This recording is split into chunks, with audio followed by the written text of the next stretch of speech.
Dios lo bendiga, hermanos y amigos. Dios lo bendiga y lo guarde. Un gozo y un privilegio compartir con ustedes nuevamente la palabra de Dios por estos medios, por mi perfil de Facebook, y el por mi canal de YouTube, en el Come Dios, que hago para escuchar la virtud de aquel que nos llamó de la tiniebla a su luz admirable. Primeramente, le doy gracias a Dios por este día domingo que me permitió compartir como parte de su familia en mi iglesia local, de su palabra, de su verdad, de su sabiduría. Le doy gracias a Dios por formar parte de la gran familia de Dios, y le pido a Dios en esta hora que me ayude a predicar su palabra con verdad y verdad. A fin que todo aquel que me escuche y crea la palabra de Dios que sale de mi boca tenga vida y vida eterna, que es en Cristo Jesús. Amén y amén.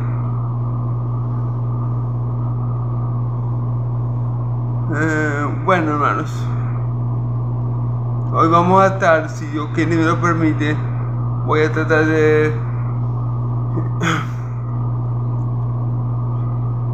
tomar varios versículos, hermano. Voy a estar de Lucas capítulo 3, versículos del 21 al 38. Pero vamos a leer primero del 21 al 22, ¿verdad? Y luego lo interpretamos y luego seguimos adelante. Vamos a estar en Lucas 21, Lucas 3, 21 y 22. Leemos en el nombre del Padre, del Hijo y del Espíritu Santo.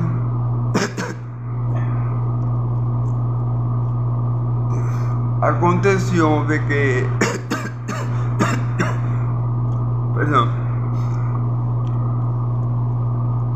Aconteció que cuando todo el pueblo se bautizaba, también Jesús fue bautizado, y orando al cielo se abrió, y descendió el Espíritu Santo sobre él en forma de corporal como paloma, y vino una voz del cielo que dijo: tú eres mi Hijo amado, en el cual tengo toda mi complacencia. Amén. Bueno, recordemos, habemos leído, estamos en el Evangelio de Lucas. Lucas nos dijo desde el principio, ¿verdad?, que él se esforzó en investigar todo esto, todo lo que los apóstoles le habían enseñado, ¿verdad? Él se esforzó en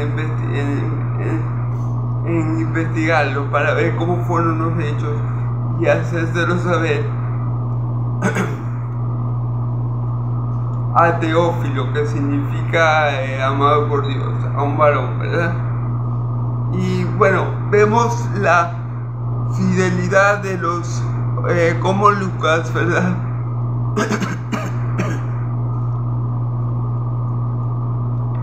Vemos como Lucas nos relata un evangelio cronológico, es decir, empezamos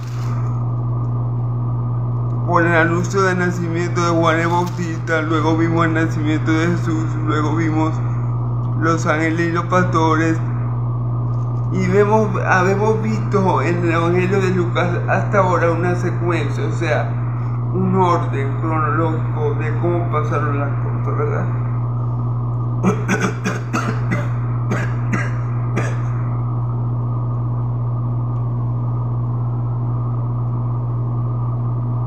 Ayer vimos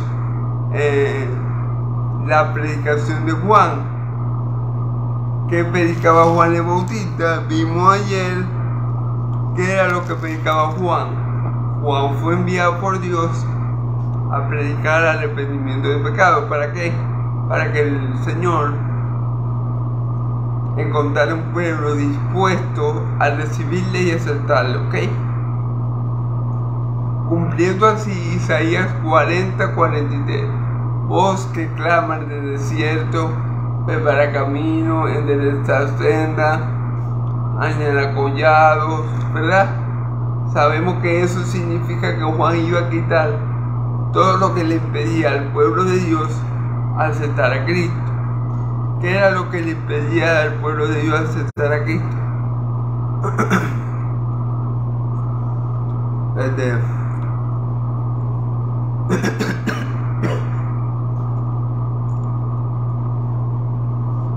su mala autopercepción. Ellos creían ser algo que no eran, ellos pensaban que no tenían pecado, ellos pensaban que eran irreprensibles delante de Dios y pensaban que ser descendientes de Abraham, de Isaac y de Jacob tenía privilegios y por eso ellos eran salvos. Pero Juan el Bautista fue enviado por Dios para hacerle ver al pueblo de Israel que ellos estaban tan mal como cualquier gentil. Ellos estaban muertos en delito y pecado, y tanto los gentiles como los judíos necesitábamos la salvación que viene de Dios por medio de Cristo Jesús. Amén.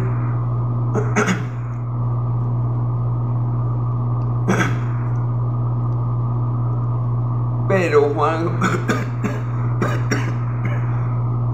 perdón, hermano. Pero Juan el Bautista fue muy claro, muy tajante al decir que él no era Cristo, él no era el Cristo, él no era el profeta,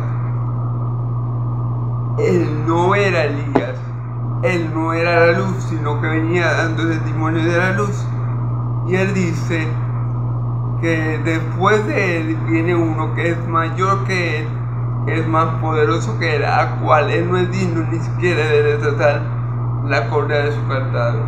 Él dice: yo a la verdad bautizo con agua para el perdón de pecados, pero el que viene después de mí es ese que yo bautiza con fuego y Espíritu Santo. Entonces Juan el Bautista sabía muy bien que el Mesías era mucho más poderoso que él y que el bautismo que iba a realizar el Mesías era mucho más importante que el de agua. No es que el de agua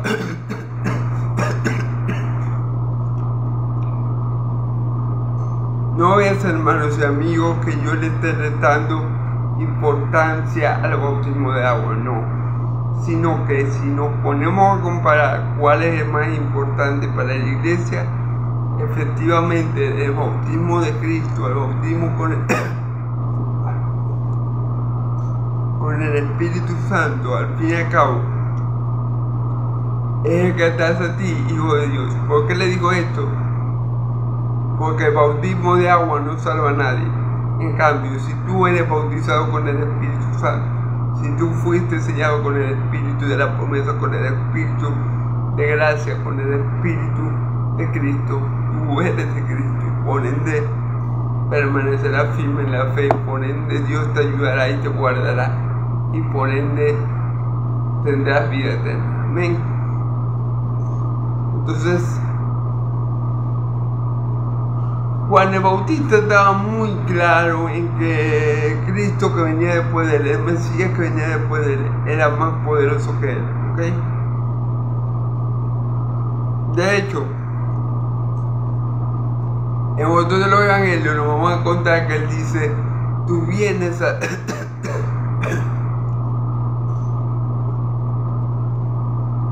tú vienes a ser bautizado por mí.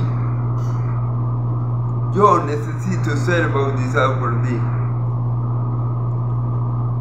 Así que bueno, Juan el Bautista estaba claro que él no se podía comparar con su Señor. Y bueno, gloria a Dios. Y también dice y también nos hace ver algo que iba a hacer el Señor cuando viniera. Él dice: su abandador en su mano, ¿verdad? Vamos a leer un momento ese pasaje, un momentico. Versículo 17, estamos en Lucas 3:17. Dice: su abandador está en sus manos, y limpiará su huera y recogerá el trigo de su granero y quemará la paja en el fuego, que nunca se apague. Ok.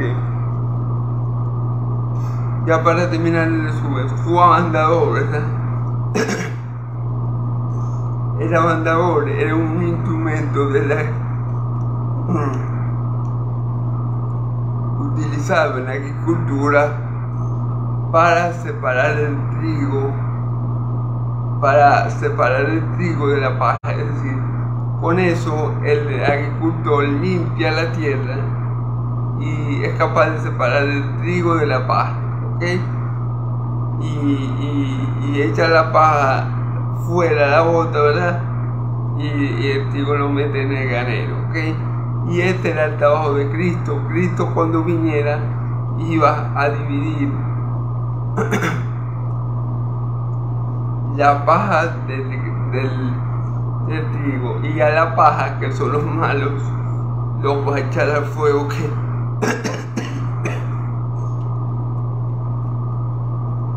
al fuego que arde y que nunca se apaga, y al trigo, que son los hijos de Dios, lo va a guardar en el granero, que simboliza el reino de los cielos. Amén. Bueno, ese es un poco el resumen, ¿verdad? Vamos ahora a los versículos que nos competen hoy. Vamos a ver si los puedo disertar todos, porque son varios, aunque la genealogía en verdad no tiene mucha tela que cortar, así que bueno. Entonces vamos a leer Lucas, versículos 21 y 22. Aconteció que cuando todo el pueblo se bautizaba, también Jesús fue bautizado, y orando el cielo se abrió. Fíjense bien, cuando Jesús se bautizó, cuando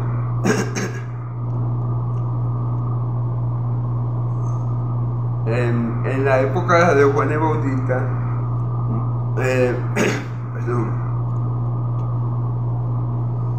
gente de todas partes de Israel se iba a bautizar. Y bueno, entre esa gente Jesús llegó a Juan el Bautista para ser bautizado por él. Cuando Juan el Bautista lo ve en los otros evangelios, lo tenemos documentado, que él dice: he aquí el Cordero de Dios que quita el pecado del mundo. Juan reconoce a Jesús como el Cristo en ese momento.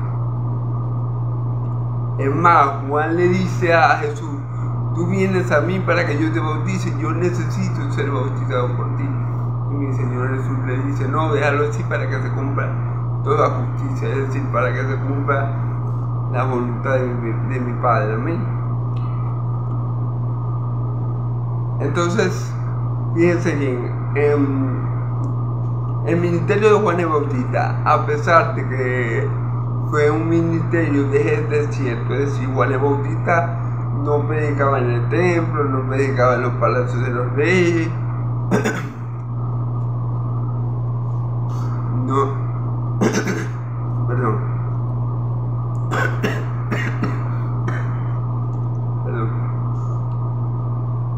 no predicaba en lugares ostentosos. A pesar de todo, el ministerio de Juan el Bautista fue un ministerio muy fructífero. ¿Por qué? Porque Juan el Bautista predicaba la palabra de Dios. Juan el Bautista proclamaba lo que Dios le dio a proclamar, decía lo que Dios le daba a decir, anunciaba que Cristo venía. Entonces, a pesar de las condiciones en las que Juan el Bautista trabajaba para Dios, Dios bendijo su ministerio, y mucha gente de todas partes de Israel venía a ser bautizados por Juan, pero no era por Juan, era por el poder era por el poder de la palabra de Dios que salía de la boca de Juan. Juan el Bautista no era un profeta como lo de ahora.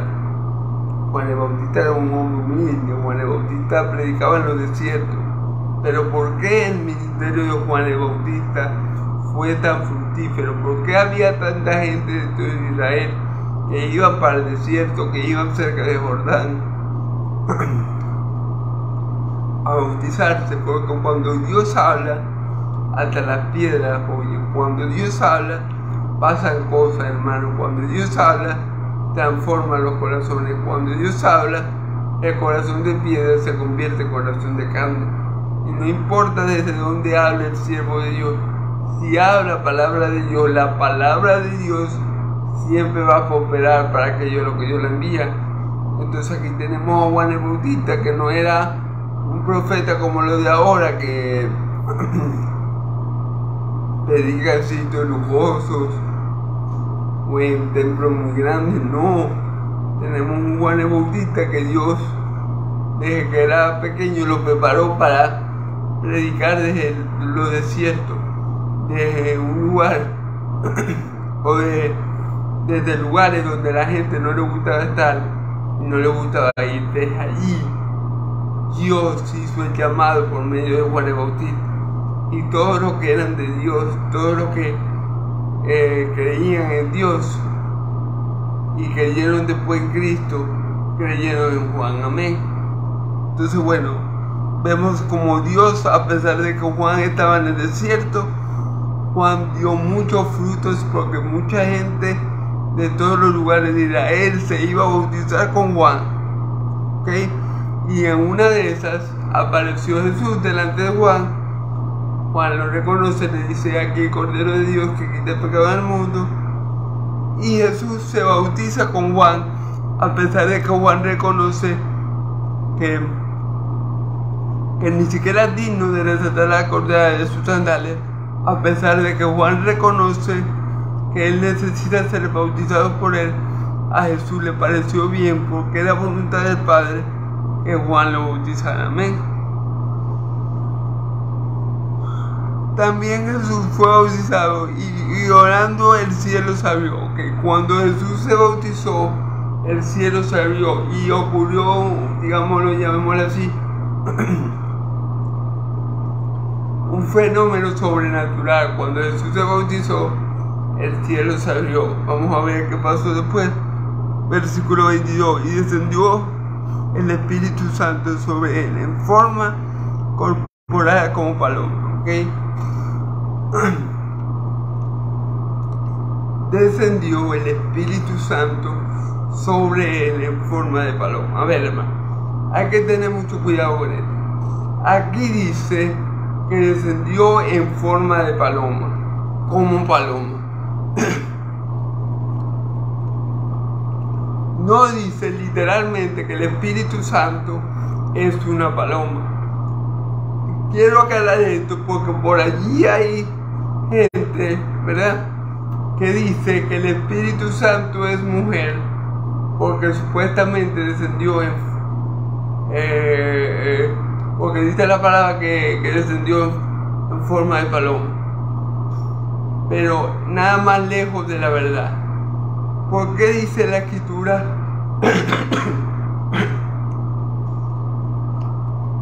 ¿O por qué el Espíritu Santo descendió en forma visible como paloma? Porque el Espíritu Santo optó en tomar la forma de una paloma, por decirlo así. Porque el Espíritu Santo es el Espíritu de gracia. El Espíritu Santo descendió en Jesús lleno de gracia. Las palomas, cuando vuelan, hermano, y descienden, lo hacen con gracia, hermano. Y el Espíritu Santo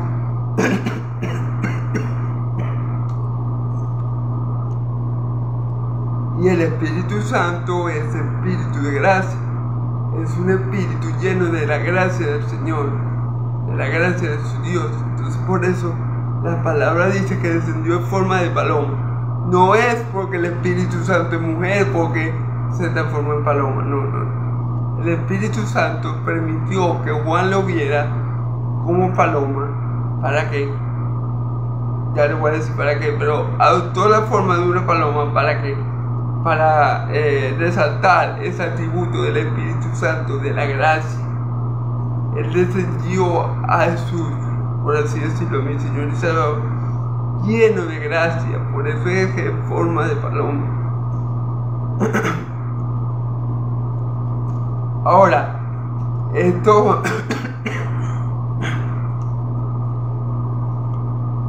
este fenómeno sobrenatural solamente lo vio Juan. ¿Por qué? Porque Dios, que había mandado a bautizar a Juan, le dice a Juan que a donde él vea, o quien sea bautizado por él, y él vea que el Espíritu Santo, que el Espíritu de Dios desciende y permanece de él, ese iba a ser el Mesías. Entonces Dios le había dicho, le había dado la manera de corroborar a Juan quién era su ungido. Y la manera era esa, era que cuando Juan viera descender al Espíritu Santo y permanecer en la persona, ahí Juan iba a saber que ese era el Mesías. Amén. Entonces, ¿por qué esto era tan especial? Que el Espíritu Santo descendiera y permaneciera en la persona. Porque hasta ahora, hasta ese momento, el Espíritu hasta ese momento el Espíritu Santo nunca había permanecido en una persona. Es decir, como yo les comenté en los videos anteriores, el Espíritu Santo en el Antiguo Testamento también lo contamos, pero obraba de manera diferente. Es decir, el Espíritu Santo descendía sobre el sacerdote, sobre el rey y sobre el profeta, y descendía y comunicaba el mensaje y después salía de él. Por esto es esto tan importante lo que le pasó al Señor Jesús, lo que experimentó él. El Espíritu Santo descendió y permaneció en él, no se fue nunca. Y hasta que él murió en la cruz, el Espíritu Santo estuvo con él. Amén. Amén. Entonces es algo que hace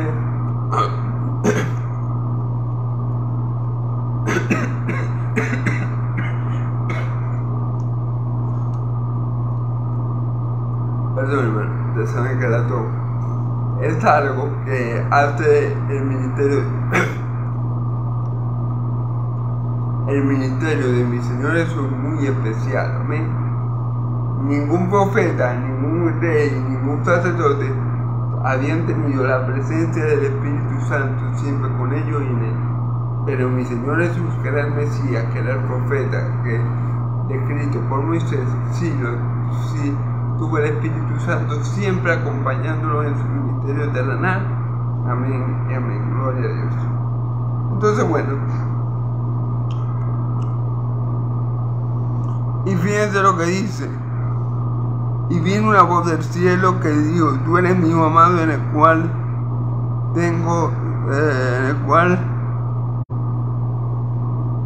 tú eres mi hijo amado, en quien tengo complacencia. Amén. Tú eres mi hijo amado, en ti tengo complacencia. Amén. Ok. Fíjense bien que Dios dice, ahí podemos ver aquí en este pasaje la Trinidad, que muchos o algunas sectas dicen que la Trinidad no existe, que es un invento evangélico, que nos dejamos influenciar por los católicos apostólicos romanos, y se sustenta en que la palabra Trinidad no sale en la Biblia, y es cierto, no sale en la Biblia, pero el concepto de Trinidad, de que Dios es trino, esto significa que es uno en esencia, ¿verdad? El Dios es uno en esencia y tres en persona. ¿Ven? O tres personas con una misma esencia. ¿Ven?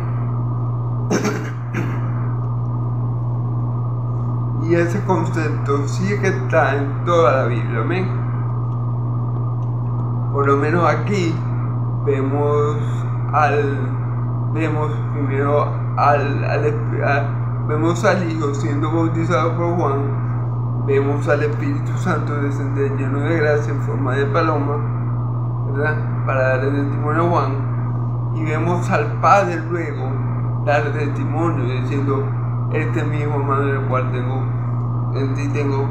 eres mi Hijo amado, en ti tengo complacencia. Amén, gloria a Dios. Podemos ver, por ejemplo, en el Salmo 2, como el rey David dice: tú eres podemos ver como en el Salmo 2 el rey David dice: tú eres mi hijo. El rey David inspirado por el Espíritu Santo dice: tú eres mi hijo, yo te he ganado hoy, pídeme la tierra como herencia, y hasta el último rincón de ella te daré. Eso lo dice en el Salmo 2 y por lo menos en 2 de Samuel 7, también Dios dice por medio del profeta Natán, creo que fue,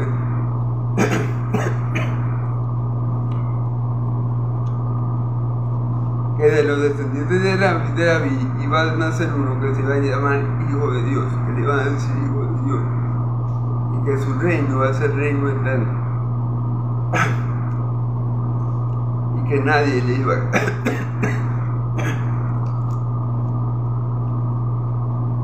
a quitar su trono, ¿ven? Entonces, bueno. Y bueno, cabe destacar que nunca nadie, Dios Padre, nunca había llamado a nadie hijo.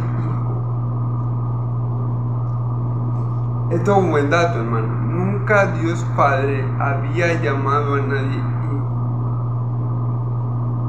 Ni a ninguno de los ángeles, como dice en Hebreos, a cual ángel Dios llamó hijo, ni a ningún ser humano.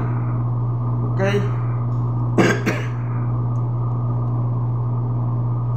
Vámonos a la Biblia. Por ejemplo, Moisés, un siervo fiel en toda la casa de Dios. Abraham, amigo de Dios. David, un hombre conforme al corazón de Dios. Daniel, un siervo amado por Dios. Abraham también se le conoce como el padre de la fe, ¿verdad? Entonces, Dios nunca a ningún hombre lo había llamado hijo de Dios. Por eso es que mi Señor Jesús se dice a sí mismo hijo de Dios, porque el Padre lo ha dicho primero, porque el Padre ha dado testimonio aquí en este pasaje a Juan el Bautista de que era hijo de Dios. ¿Amén? Entonces, por esta razón a mi Señor Jesús lo querían matar, porque se hacía semejante a Dios, llamándose hijo de Dios. Pero ya vemos por qué, porque el mismo Padre es que lo llama hijo, y como no, si Él lo engendró en María por obra del Espíritu Santo, y obviamente que engendra el Padre. Entonces, bueno, gloria a Dios. Y también vemos como el pasaje donde Jesús se perdió, que ya lo vimos anteriormente, que Jesús estaba en el templo y José y María se devolvieron de la caravana a buscarlo y estuvieron 3 días buscándolo por Jerusalén hasta que lo encontraron en el templo. Y él le dijo: ¿acaso no sabéis que las obras de mi Padre me conviene estar? Entonces, bueno, ahí vemos que Jesús también tenía la conciencia y tenía la certeza de que él era hijo de Dios. Amén. Desde muy temprana edad, porque ese evento, como lo vimos ayer o antier, creo, ocurrió cuando mi Señor Jesús tenía 12 años. Amén.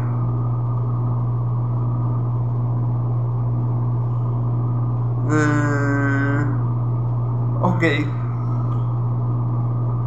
Vamos a ir, hermanos, este pasaje vamos a ir leyendo e interpretando el texto de una vez. Es un pasaje un poco largo, por cuestiones de tiempo lo voy a hacer así, ok.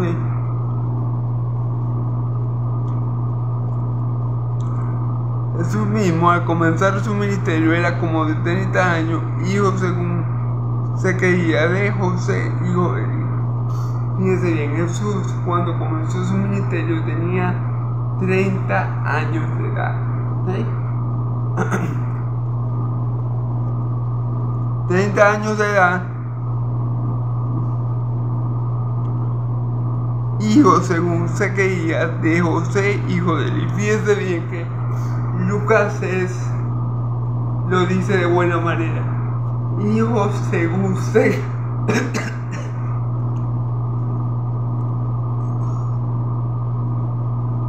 hijo según se creía de José, hijo de Eli. Ok. Fíjense bien, esto es interesante porque ¿quién creía que Jesús era hijo de José? La gente creía que Jesús era hijo de José, pero el mismo José sabía que no era así, pero el mismo Jesús sabía que no era así, pero la misma María sabía que no era así.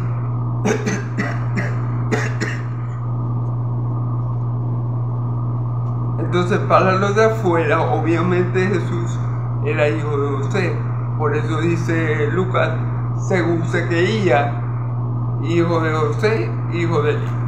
Aquí Lucas va a presentar la genealogía de Jesús, es decir, de dónde viene Jesús según la carne. De dónde viene Jesús según la carne, porque esto es importante para establecer que Jesús es el Mesías que había de venir, el Rey de Israel. Y aquí Lucas nos va a mostrar el árbol genealógico como nos lo muestra Mateo en su primer capítulo. Amén. Versículo 24.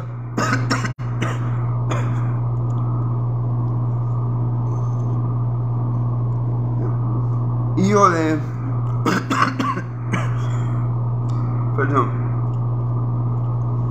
hijo de Matat, hijo de Leví, hijo de Melqui, hijo de Hanna, hijo de José. Fíjense bien, están nombrando la genealogía de Jesús, o sea, de dónde procede Jesús como hombre, porque como hombre Jesús tiene un inicio, como hombre Jesús tiene un parentesco, como hombre Jesús tiene una raza, como hombre Jesús tiene una nacionalidad, y para ellos era importante porque según las escrituras el Mesías tenía que descender primero de Abraham, cumpliendo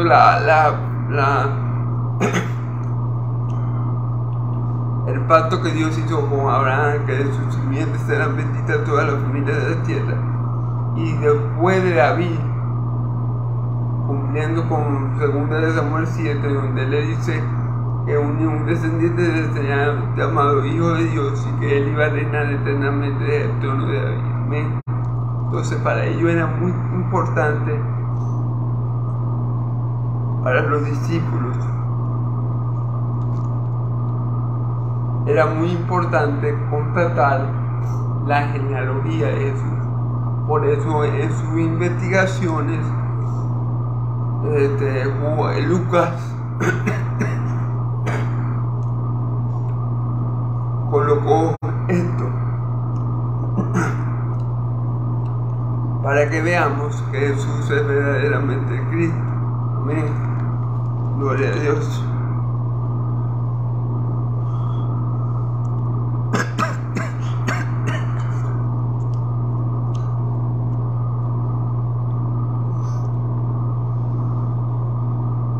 Versículo 25. Hijo de Matatías, hijo de Amós, hijo de Nahum, hijo de Elis, hijo de Nagai. Versículo 26. Hijo de Maac, hijo de Matarai, hijo de Semei, hijo de José, hijo de Judá. Hijo de Joana, hijo de Reza, hijo de Zerobabel, hijo de Selatiel, hijo de Neri, hijo de Melqui, hijo de Adi, hijo de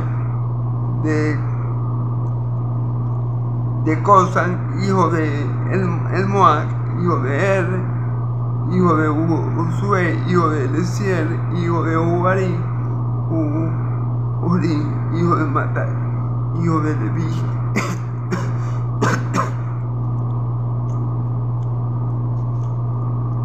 Hijo de Judá, hijo de José, hijo de Lequín, hijo de Menea, hijo de Mainán, hijo de Matatai, hijo de Natai, hijo de David, hijo de Obed, hijo de Boz, hijo de Salmón, hijo de Nazón. Lo importante aquí, hermanos,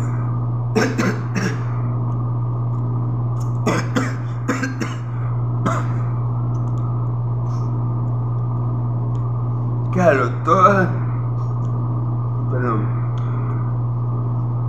la genealogía es importante, obviamente, porque si una genealogía se rompía, o sea, si esta cadena que yo estoy leyendo se llegaba a quebrar en un eslabón, ya Jesús no nacía. Escúchame bien, las genealogías son importantes y en la genealogía podemos ver la fidelidad de Dios y el poder de Dios para cumplir su pacto y su palabra. Porque déjeme decirle que por ejemplo, si Elí, que era padre de José, hubiera muerto,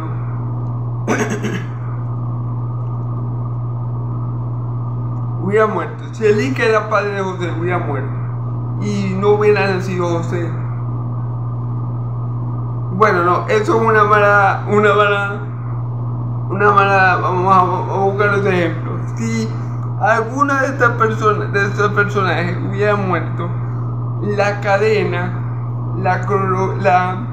digamos la cadena,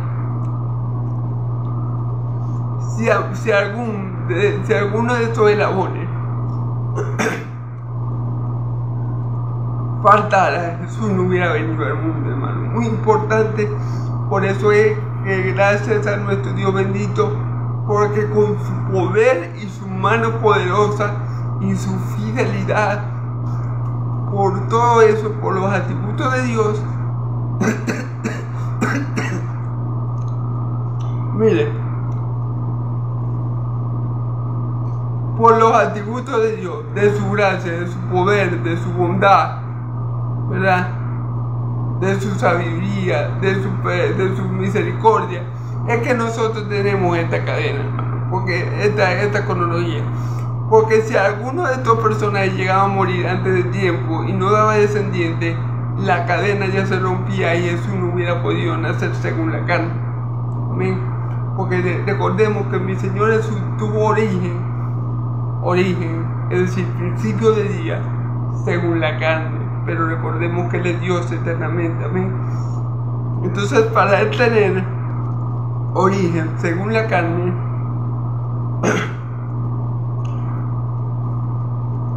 Dios tuvo que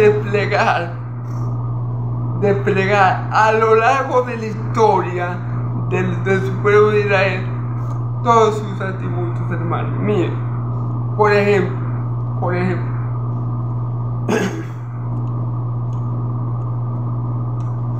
si Dios hubiera, por ejemplo, matado a los hijos de Jacob cuando estos cometieron el pecado horrible de matar a todos esos hombres de esa ciudad porque violaron a su hermana. Si Dios hubiera matado a todos los hijos de Jacob por pecadores y no le hubiera tenido misericordia y no hubiera sido fiel a su pacto, mi Señor Jesús no hubiera nacido, porque mi Señor Jesús nació de la tribu de Judá.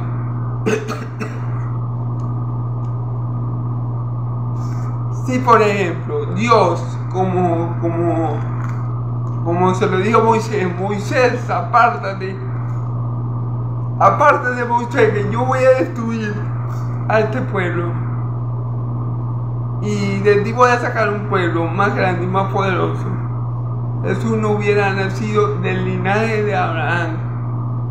Entonces Dios no hubiera podido cumplir la promesa que le hizo a Abraham, que por sus simientes serán benditas todas las familias de la tierra. Porque si las simientes venían si Dios hubiera cumplido eso, ¿verdad? Lo que le dio Moisés, aparte de que lo voy a destruir a todos, y Dios hubiera hecho otro pueblo que saliera de Moisés, entonces la simiente iba a ser de Moisés, no de Abraham. Pero Dios, por su misericordia y su amor a Abraham y su fidelidad a su pacto, Dios no mató al pueblo de Israel en el desierto. Por amor a Abraham, por amor a Isaac, por amor a Jacob, es que Él no destruye al pueblo de Israel en el desierto. Porque si Él destruye a ese pueblo de Israel en el desierto, ya la genealogía no hubiera sido la que Dios había dicho. Porque Dios había dicho que de las simientes de Abraham iba a ser bendita todas las familias de la tierra.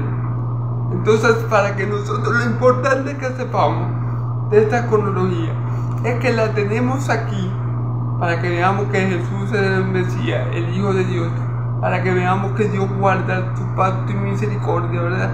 Y para que veamos la fidelidad y el amor de Dios, hermano. Porque si nosotros leemos la historia del Antiguo Testamento, nos vamos a dar cuenta de algo, de que Dios es un Dios fiel y paciente y bondadoso y misericordioso y poderoso.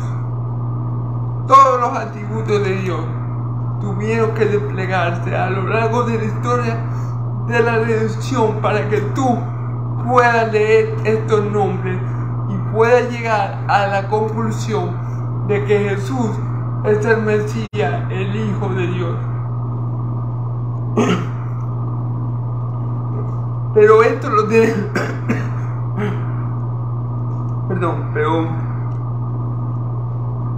quiero hacer énfasis en que estos nombres que tenemos aquí en esta genealogía, aunque muchos no los conocemos, aunque no todos son conocidos o unos sean más conocidos que otros, ciertamente, hermanos y amigos, todos estos nombres son importantes para que mi Señor Jesús viniera al mundo. Si alguno de esos nombres hubiera faltado, mi Señor Jesús no hubiera podido venir al mundo. El pacto con Abraham no se hubiera dado, el pacto con David no se hubiera dado, y Dios se hubiera quedado por mentiroso. Pero como Dios es fiel a su palabra, como Dios ama su nombre, Dios no va a permitir que su nombre y su palabra caigan por tierra. Porque Dios no es hombre para que mienta, ni hijo de hombre para que se arrepienta. Lo que Él ha dicho, Él lo hará. Habló y lo ejecutará. Nada puede impedir que los planes de Dios se lleven a cabo, ni siquiera la infidelidad de su pueblo Israel, porque bastante infiel que le fue a Dios. Todo lo que habemos leído en el Antiguo Testamento, sabemos que no le fue fácil a Dios lidiar con este pueblo. Ni al mismo Moisés, él dice: Señor, este pueblo, el pueblo tenía harto al pobre Moisés, y Moisés era el hombre más manso del mundo, y ya Moisés no lo soportaba. El pueblo tenía harto a Dios, había colmado, hizo ir a Dios unas pocas de veces, y Dios lo quiso matar en varias veces. Pero por amor a Abraham, Isaac y Jacob, para que tú y yo tuviéramos esta genealogía, Dios desplegó todos sus atributos a lo largo de la historia para que su hijo pudiera tabernaculizarse, para que su hijo pudiera tomar forma de hombre, forma de hombre, para nacer en este mundo como todo hombre. Amén. Entonces vamos a leer los nombres más conocidos, porque hay muchos.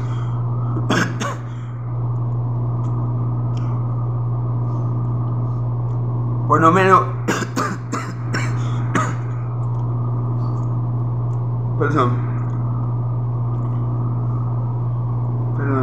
perdóname por la tos.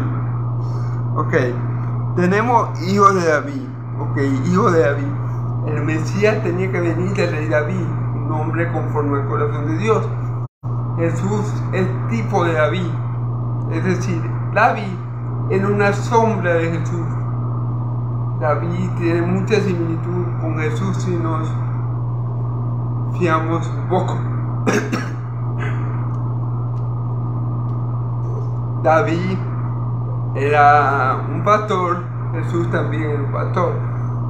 Más allá, David era un buen pastor porque daba la vida por sus ovejas, y Jesús también lo fue, o lo es, el buen pastor, el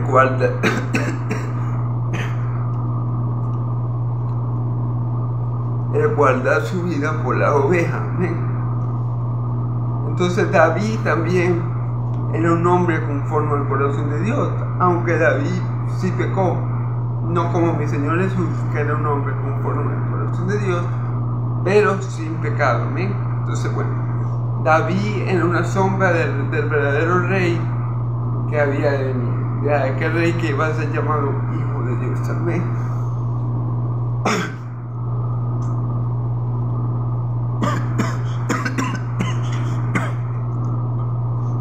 Perdón.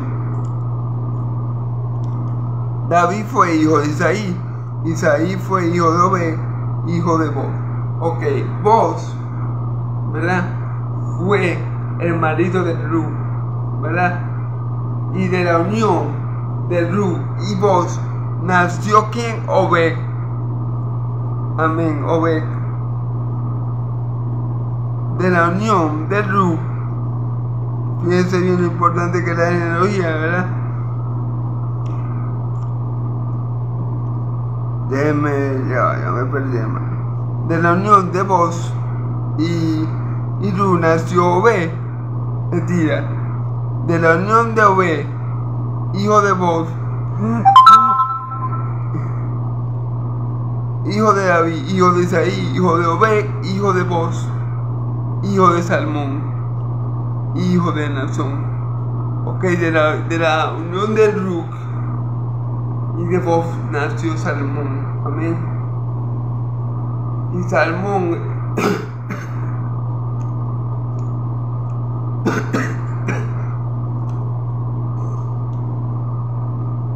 lo importante que veamos aquí, hermanos, es que todos fueron necesarios para que Jesús llegara a la tierra, para que Jesús viniera según la carne.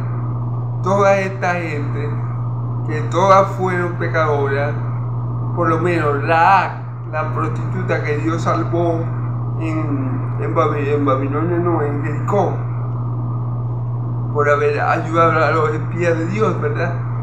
Se casó con Salmón, y Salmón tuvo como hijo, según esta genealogía, Salmón tuvo como hijo a Boz, y Boz se casó con Ruth y tuvo por hijo Obed, y Obed, ¿verdad?, tuvo por hijo Isaí a David. Entonces todos eran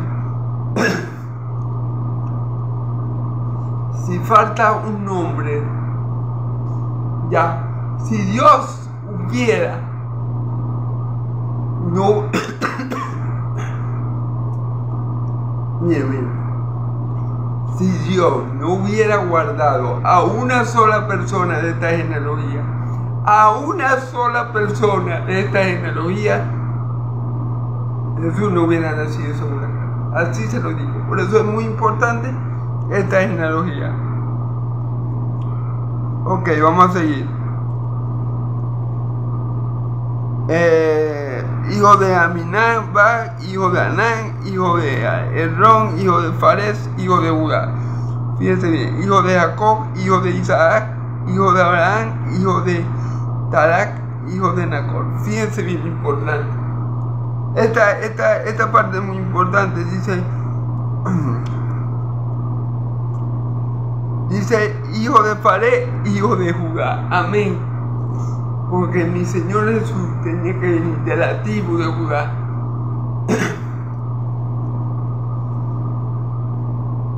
Judá, ¿quién fue? Judá fue uno de los 12 hijos de Israel. Y mi Señor Jesús tenía que venir de ese varón, de Judá, que tuvo como hijo Fares. Y Fares tuvo como hijo.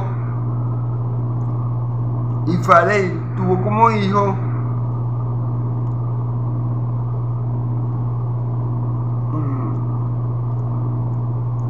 a Errón, y Errón tuvo como hijo a Aram. ¿Sí me entienden? Todas son importantes, pero la más importante son estas, que mi Señor Jesús tenía que venir de la tribu de Judá, ¿verdad? Uno de los hijos de Jacob tenía que venir de la descendencia de David, amén, para poder ser el Mesías, el Rey de Israel, amén. Tenía que cumplir con todas esos parentescos. Hijo de, vamos a seguir, hijo de Jacob, hijo de Isaac, hijo de Abraham, hijo de Tarek, hijo de Nacor. Fíjense bien, hijo de Abraham. Fíjate, órale, a leer. Es importante, hermano. Ok.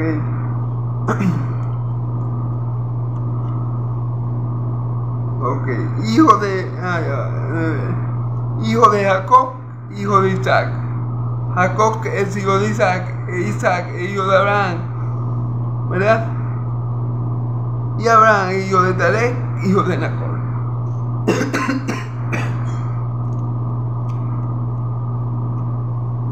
El Mesías tenía que venir de la descendencia de Abraham. Por eso Abraham confirma su pacto con Isaac y por eso Dios confirma su pacto con Isaac y con Jacob, los hijos de Abraham. Amén. Todos son importantes. Si por lo menos en un momento Dios no hubiera guardado, por ejemplo, a Taré, hijo de Taré. Si Dios no hubiera guardado a Taré y no hubiera nacido a Abraham, entonces no hubiera pueblo de Israel, por ende no hubiera Mesías, por ende no hubiera redención, ni salvación, ni para los judíos, ni para los gentiles. Hubiéramos... Listo. O sea, aquí en la analogía, lo que cabe...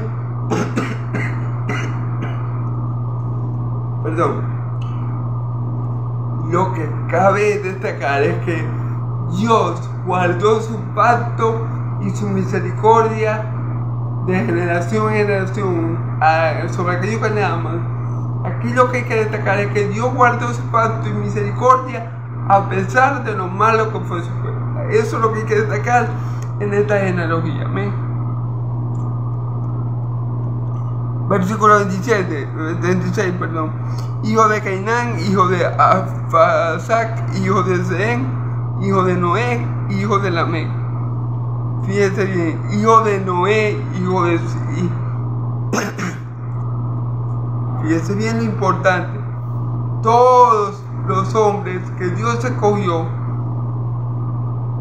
Noé, Sehen, todos ellos fueron importantes. Abraham, Isaac, Jacob, David, Judá, todos ellos jugaron un papel fundamental para que Cristo, nuestro Salvador, viniera al mundo. Por eso nosotros tenemos que darle gloria a Dios por esta bendita cronología.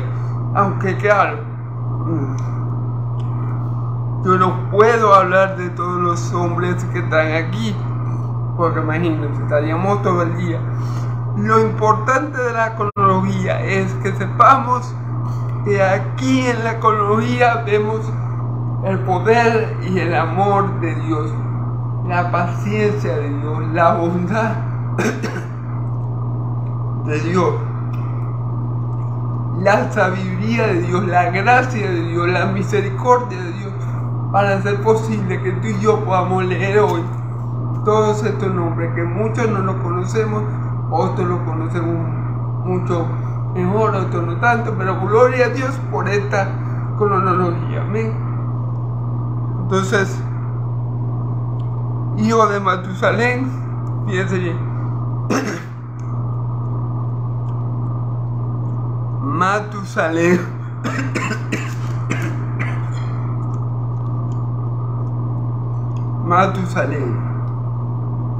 el hombre que más vivió porque fueron 965 años, está en la genealogía de su hijo Enoc.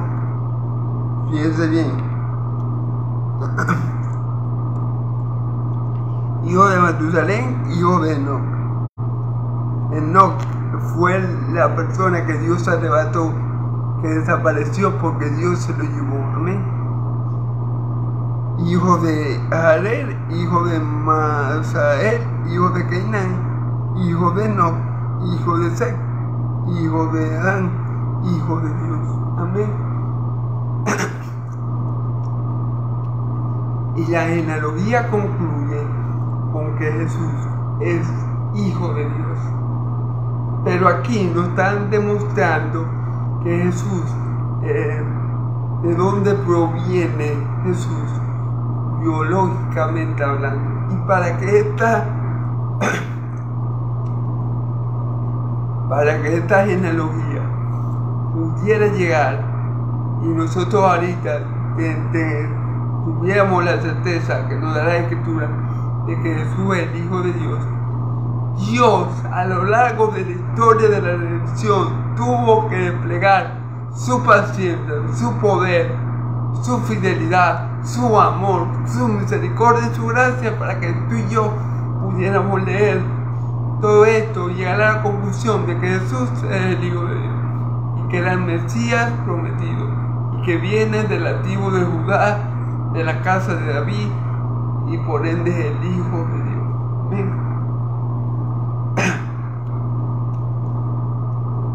Así que aunque las cronologías nos parecen, digamos, un tanto odiosas, en el sentido de que a veces nos da pereza leer tantos nombres, toda escritura es inspirada por Dios y es útil.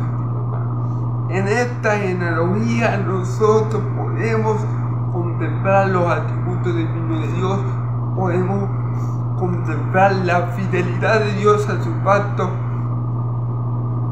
podemos contemplar el amor de Dios por su nombre,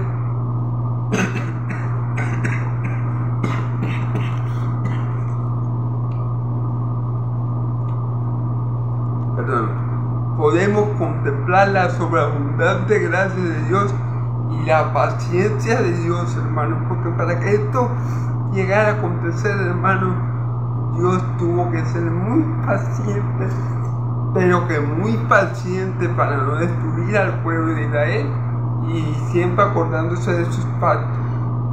El pacto que le hizo a Noé, el pacto que le hizo a Abraham, el pacto que estableció con Moisés, el pacto que estableció con David, el pacto que estableció, siempre tenía muy en mente nuestro Dios sus pactos. Entonces, gracias a eso, nosotros tenemos esta bendita cronología que nos permite constatar de que efectivamente Jesús es el Hijo de Dios. Que efectivamente Jesús viene del linaje de David, de la tribu de Judá, que Jesús es descendiente de Abraham, y por tanto Dios va a cumplir todas las promesas a través de él. Amén. Entonces, bueno, por eso es importante esta bendita cronología. A muchos les da miedo predicar la cronología, es decir, como yo les digo, perdón, no es fácil leer tantos nombres de personajes que ni siquiera sabemos qué fue de ellos. Por ejemplo, el padre de Abraham. No sabemos nada del padre de Abraham, de Tadei. O sea, la Biblia no relata mayor cosa de él. De Enoch, por ejemplo, si sabemos que nos fue arrebatado. Pero muchos personajes, ¿verdad? No tenemos la historia de ellos, pero lo más importante, Abraham, Israel, Jacob, Noé, Judá, David, José, María, vos, de eso sí tenemos la historia, amén, gloria a Dios. Pero ya para terminar, hermano, lo importante de la cronología que sepamos que es una muestra de la fidelidad, del amor, de la paciencia, de la gracia de nuestro Dios, de la fidelidad de nuestro Dios, para que sepamos, para que no nos quede duda de que mi Señor Jesús es el Mesías. Dios no dejó esto, Dios fue paciente con los pecadores de su pueblo, del pueblo de Israel, para podernos dar a nosotros esta bendita genealogía, para que nosotros sepamos que Jesús verdaderamente es el Hijo de Dios, es ese descendiente de Abraham, de Adán y Eva, ¿verdad? Que iba a pisar la cabeza de la serpiente y esta le iba a morder a calcañar. Este iba a ser llamado Hijo de Dios. Bueno, hermano, Dios me lo bendiga mucho, Dios me lo guarde. Yahvé haga resplandecer su rostro sobre ustedes, Yahvé alce su rostro sobre ustedes y le dé paz. Que la paz de Dios de Israel y la gracia de mi Señor Jesús sea sobre todo su pueblo santo y el pueblo de Dios de Israel. Dice amén y amén. Dios me la bendiga mucho y me lo guarde. Y disculpen, hermano, la tos. Verdaderamente es difícil, pero bueno, gloria a Dios. El Señor es bueno y para siempre es su misericordia. Dios lo bendiga y que tenga feliz noche. Y que tenga muy feliz y bendecida noche. En el nombre poderoso de Jesús. Amén y amén. Gloria a Dios.